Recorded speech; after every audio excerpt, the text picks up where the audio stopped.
arrancamos esta entrevista con Salvador Esqueloto. Primero que nada, muchísimas gracias por su tiempo. Sabemos que estamos en épocas electorales y los tiempos son acotados, así que muchísimas gracias por este espacio. Bueno, muy bien, muchas gracias a ustedes también. Precisamente estamos en época de actividades electorales. Todavía la campaña más abierta no empezó, pero estamos todo el día manteniendo encuentros con grupos interesados, colectivos, y también en alguna medida respondiendo a las inquietudes y tratando de comunicar nuestra propuesta. Y bueno, el lugar que elegimos para esta entrevista, Intercambiador Belloni, una obra, ¿podríamos decir que la mejor obra que hizo el Frente Amplio en cuanto a la movilidad? No sé si la mejor, pero desde el punto de vista de obra de arquitectura seguramente sí.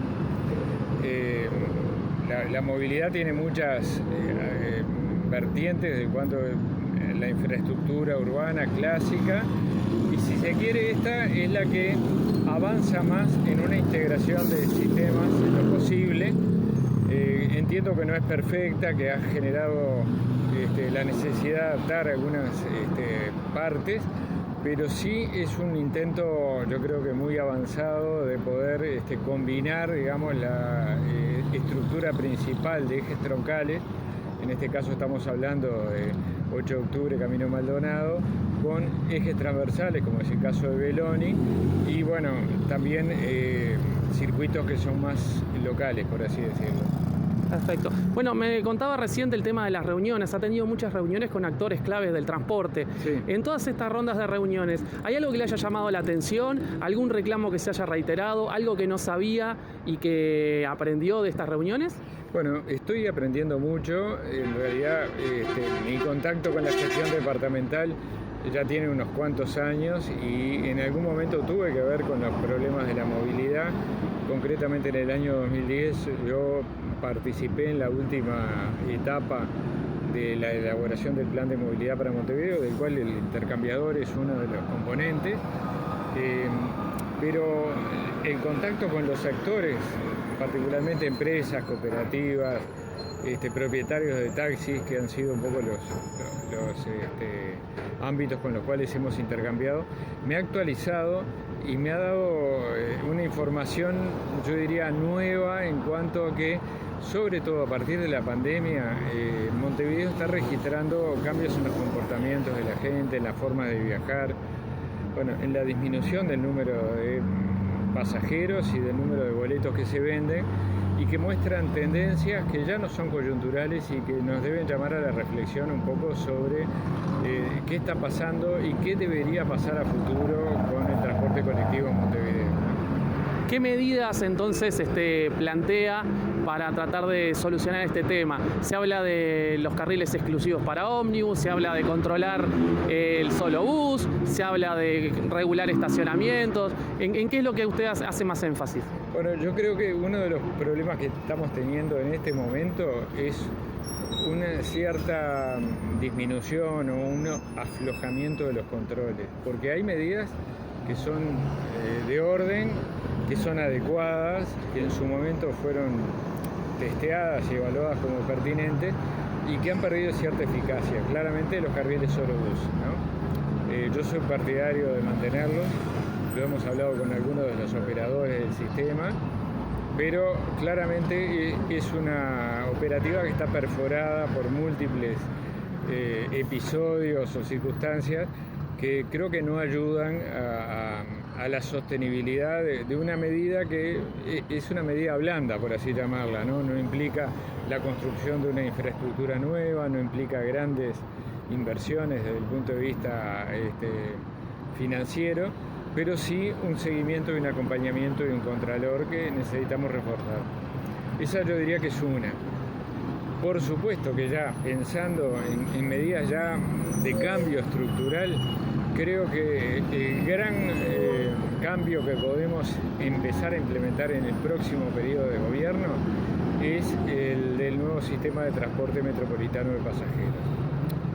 Un nuevo sistema que fue anunciado en campaña electoral por el actual presidente de la República, que la señora ministra de Transporte y Obras Públicas, nuestra amiga Lucía Echeverri, en el momento de su asunción, volvió a explicitar y a confirmar que está en la agenda del gobierno y que es un proyecto prioritario y que es un proyecto que inevitablemente involucra no solo al gobierno, sino a las intendencias departamentales.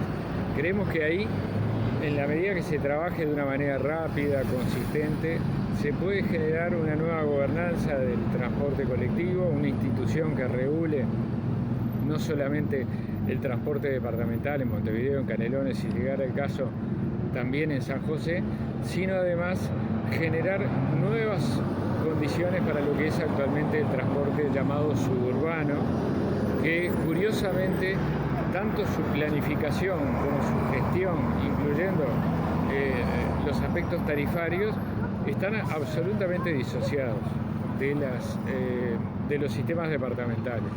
Evidentemente esto es una irracionalidad, hay que superarlo.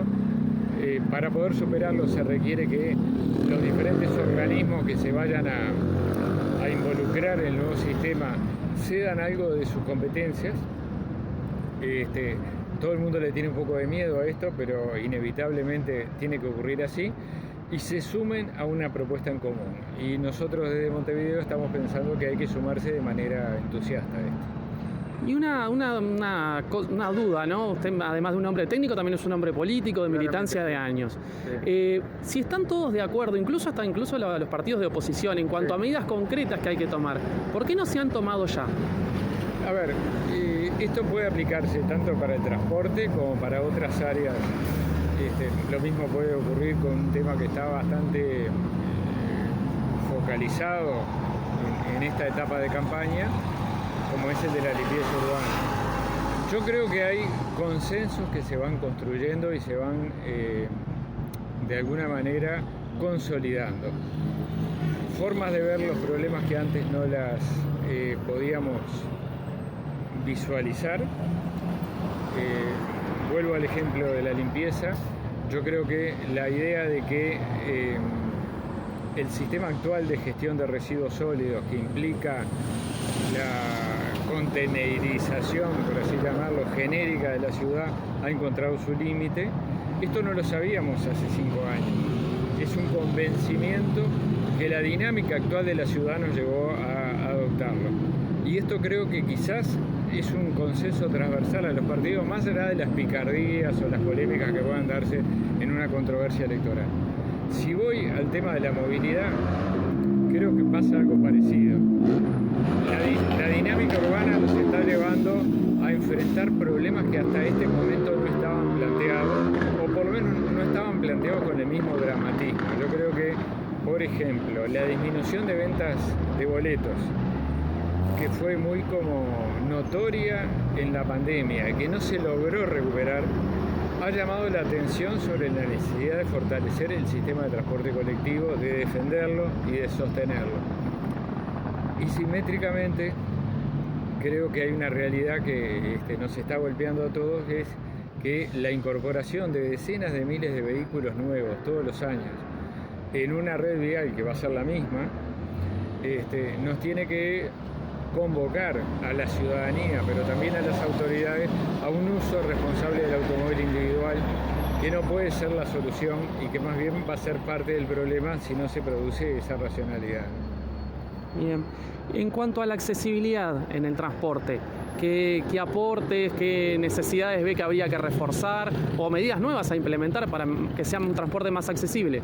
Bueno, yo creo que también estamos, y ahí hay que ver el vaso medio lleno, en una etapa de renovación avanzada de la flota, de las unidades que prestan servicio. Esta renovación tiene una faceta, por un lado, de reconversión de la matriz energética, muy positiva. Estamos en una transición hacia el transporte eléctrico acordada, pautada, y que los diferentes actores van cumpliendo. Eso también tiene un impacto en la calidad del servicio. Son ómnibus más silenciosos, son ómnibus más cómodos, son ómnibus que tienen otro tipo de condiciones tecnológicas, y que me parece que eso es una respuesta bien interesante. Pero a su vez, desde el punto de vista de una población como la que tiene el Uruguay, que tiene un reto demográfico muy grande, estamos hablando de que tenemos una proporción muy alta de personas mayores de 65 años, que tenemos una muy baja natalidad, que tenemos un alto porcentaje de personas que tienen algún tipo de dificultad motriz o discapacidad o dificultades para desplazarse, por lo cual es importante que el transporte colectivo se sume a un esfuerzo social que tiene que ser integral, que es la accesibilidad integral a la ciudad, la accesibilidad al medio físico. Esto se tiene que producir desde el Estado y desde la sociedad. Desde el Estado, cada vez más hemos avanzado en normativas y en dispositivos que permiten, a través de la accesibilidad por rampas, por ascensores, por corredores de dimensiones adecuadas, por puertas de dimensiones adecuadas, con locales de dimensiones adecuadas, para que todas las personas puedan acceder, por ejemplo, a buena parte de los edificios públicos. Esto no se ha logrado integralmente, no se ha logrado. O sea, buena parte de los edificios de la propia Intendencia hoy no son accesibles. Me lo han reclamado especialmente, por ejemplo, con respecto a los museos, y esto es inadmisible. Hay que avanzar en esas cosas. También la edificación privada, los permisos de construcción se están autorizando con condiciones mucho más exigentes que las que teníamos hace 10, 15 años, y esto es bueno. Pero en el transporte colectivo tenemos que asegurarlo, es clave absolutamente. Por suerte tenemos cada vez más unidades de piso bajo, tenemos unidades que permiten el ingreso de personas con silla de ruedas, no con la cobertura que nosotros esperamos, pero me parece que se está avanzando en la dirección correcta, y la renovación de flota es parte de ese proceso. Y ya que hablamos de accesibilidad, ¿no?, en el transporte, hay que poder llegar a la parada para tomar el transporte. Ha hecho una propuesta bastante fuerte con el tema veredas, porque es el primer espacio que uno pisa cuando sale. Sí. ¿Qué nos puede contar de eso? Bueno, el plan que presenté ayer, estamos grabando al día siguiente mi presentación del día 1 de abril, tiene un dimensionamiento económico que permite asegurar que en 5 años se pueda realizar un cambio sustantivo en todo lo que tiene que ver con la construcción y la reconstrucción de veredas en Montevideo. Esto implica un esfuerzo presupuestal. Nosotros lo evaluamos en el entorno de los 75 millones de dólares anuales, lo cual implica que estamos hablando de unos 15 millones de dólares por año, que no pesan de una manera desequilibrante en el presupuesto departamental ni dentro del presupuesto de inversiones, pero que sí van a operar un cambio en el paisaje urbano claramente. Bien. La participación de los usuarios, bueno, el otro día coincidimos en un evento donde la coordinadora de usuarios se presentó ante los candidatos. ¿Es algo que le parece que hay que seguir fomentando? ¿Le parece que la experiencia del Consejo Consultivo es algo que tendría que continuar? Sí, claramente. Me parece que en todos los órdenes de la convivencia ciudadana es muy, yo diría, decisiva y provocativa la participación de los usuarios. Y en el caso del transporte colectivo es fundamental. Obviamente que con un carácter consultivo, asesor, de arrimar propuestas, de plantear ciertas disconformidades, de sugerir cambios de rumbo, pero me parece que la escucha es fundamental siempre. Y bueno, lo que se vio hace unos pocos días en una convocatoria que realizó la Defensoría de las Vecinas y los Vecinos, muestra la riqueza y la diversidad de formas de participación que existen ya ahora en Montevideo, que muchas veces no son muy visibles, que reúnen a colectivos diversos que están nucleados en torno a preocupaciones o temáticas, y claramente el colectivo de ustedes, el colectivo de los usuarios del transporte público de pasajeros, me parece que es un colectivo que tiene mucho para aportar y tiene que ser escuchado. La Intendencia se ocupa de muchas cosas. De hecho, la propia Intendencia hace unos años hizo un estudio y se dedicaba a más de 534 cosas, desde darle de comer a la cebra del Lecoq hasta, por ejemplo, controlar los horarios de los ómnibus. Sí, claro. Un intendente no va a poder estar encima de esos 534 temas todo el tiempo. Sí. En esta campaña, la movilidad y la basura van siendo de los dos temas que más han sonado. ¿Qué tanto va a estar encima del tema de la movilidad, sabiendo que también tiene otro montón de desafíos con otro montón de reclamos que atender? Sí, primero que nada, permitime plantear una cierta queja con respecto a esto que tú lo has descrito bien. Llevamos todavía una etapa de campaña larga, pero que no ha sido tanto la campaña abierta de actos, de movilizaciones más típicamente electorales, pero sí con mucha conversación a nivel de los medios de comunicación, de encuentros, de reuniones, y suenan de modo recurrente estos dos temas. Yo lo que quiero pedir es una autorización para decir, hay más temas que estos, son todos muy importantes para la vida cotidiana de las personas. Obviamente que la limpieza de la ciudad es un tema central y hay mucha disconformidad basada en datos objetivos. Obviamente el tema de la movilidad es un tema que hace a la vida de la ciudad, de las personas, los viajes, los desplazamientos, en los que nos permiten tener una convivencia contemporánea, moderna, pero existen otros temas. De todos modos, quiero decir que yo tengo un equipo grande, tengo un equipo técnico y político en el cual me siento muy identificado, y como intendente también me apoyaré en el trabajo de equipos y en el trabajo también, esto es muy importante decirlo, de los técnicos y los profesionales que integran los cuadros permanentes de la Intendencia. Si me preguntan una de las cosas importantes que hizo la Intendencia del Frente Amplio en 35 años, porque a veces se reclama qué hicieron en 35 años, bueno, fue una apuesta fuerte a un reclutamiento selectivo de cuadros técnicos. Es decir, para ingresar a la administración se requiere pasar por pruebas y por concursos muy exigentes, como también son muy exigentes las pruebas y los concursos para ascender en la carrera técnica y administrativa. Entonces, tenemos una estructura funcionarial sólida, tenemos gente competente, gente formada, hay que apostar a ellos. Por supuesto que uno tiene que estar encima. El intendente tiene que estar 24/7 encima de los equipos que están trabajando y tratar de tener presencia en el territorio. Pero también saber apostar a la creatividad y a la capacidad y la inteligencia de quienes trabajan en la intendencia. Capaz que esta pregunta no me la voy a contestar, sí. Pero ¿ya tiene definido quién sería su director de movilidad o es algo que se ve una vez terminada la campaña en función de la correlación de fuerzas políticas? No, yo creo que, primero, no tengo definido, tengo algunas ideas del equipo que me acompañará. No he hablado con nadie, no es mi estilo prometer posiciones. Sí creo que tenemos una oportunidad muy buena de conformar un equipo que tenga diversidad desde el punto de vista político. Yo soy totalmente contrario a la cuota política prorrateada en función de resultados electorales. Creo que eso no da nada.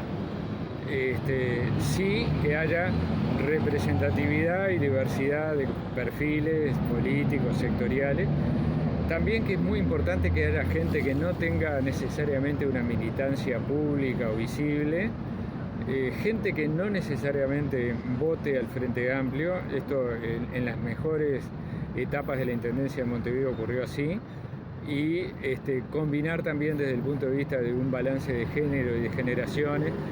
Y esto es posible, entre otras cosas, porque bueno, en esta transición tan larga, muchos de los cuadros directivos actuales de la Intendencia han sido convocados para formar parte de los equipos de gobierno nacional. Hay una oportunidad de sumar gente nueva y creo que va a ser una etapa muy linda para Montevideo. Ciclovías, más ciclovías, mejorar las que están, replantear el sistema de ciclovías. Yo creo que más que replantear hay que avanzar hacia un sistema. Hoy tenemos una infraestructura importante que se ha ido construyendo en forma acumulativa, pero todavía dista mucho de ser un sistema y creo que esa es la faltante que tenemos, ¿no? Me parece que en esta etapa, por supuesto que habrá que corregir algunas cuestiones vinculadas al diseño, a la materialidad, que no han resultado las mejores. Seguramente habrá que incorporar infraestructura nueva, pero hemos hablado con colectivos de ciclistas y el reclamo más extendido es que pueda conectarse mejor y completarse un sistema que ya tiene muchos kilómetros, pero que en algunos casos está incompleto y que entonces en la medida que logre cerrarse ese circuito, va a ser mucho más utilizado y va a capturar más usuarios y más viajes. La mampara de los taxis, ¿hay que dejarla, hay que sacarla, hay que dejarlo a criterio del propietario? Yo creo que este no es momento para sacarla, desgraciadamente. Mi utopía, mi objetivo, creo que es que ojalá podamos tener una flota de taxis sin mampara en Montevideo, pero hablé con los actores del sistema y realmente la situación de violencia, de inseguridad, de riesgo que hoy todos quienes vivimos en Montevideo de alguna manera estamos sufriendo, no estaría permitiendo que en esta coyuntura se tome esa decisión a la que me gustaría mucho poder tomar. Y ya que estamos con el tema de los taxis, la ley que regula las aplicaciones, ¿habría que revisarla? ¿Está bien como está? No he recibido planteos de revisión. Entiendo que fue una experiencia nueva en su momento, que en este momento quizás hay algún dato que indica que hay un menor uso de las aplicaciones. Salvo que se determine que hay circunstancias nuevas, yo diría que por el momento mantendríamos las condiciones de operación actuales. Arquitecto Salvador Esqueloto, muchísimas gracias por su tiempo nuevamente, por todas estas cosas y bueno, lo mejor para esta campaña. Bueno, muchísimas gracias por la oportunidad de poder hablar de estos temas, muchos de los cuales, como te decía, en algunas reuniones o entrevistas no tenemos lugar para desarrollarlos y aquí pudimos hablar, así que enormemente agradecido. Soluciona tu ansiedad, Infomóvil 2 en La Palma está. Y de esta manera llegamos al final de una nueva edición de Infomovilidad. Muchísimas gracias nuevamente a Salvador Esqueloto por aceptar la nota y en el lugar en que la aceptó. No es fácil salir de la zona de confort para ningún político y en el tiempo que estuvimos compartiendo ahí en el intercambiador, muchísimos de los problemas que tienen que ver con la movilidad, el tránsito y sobre todo los ruidos en la ciudad quedaron más que de manifiesto y creo que se llevó varias conclusiones y varias ideas. Y nosotros nos estaremos viendo la próxima semana. Muchas gracias por estar ahí y tenemos mucho más para hablar de la movilidad, hay mucha tela para cortar. Así que será hasta la semana que viene. Chau, chau.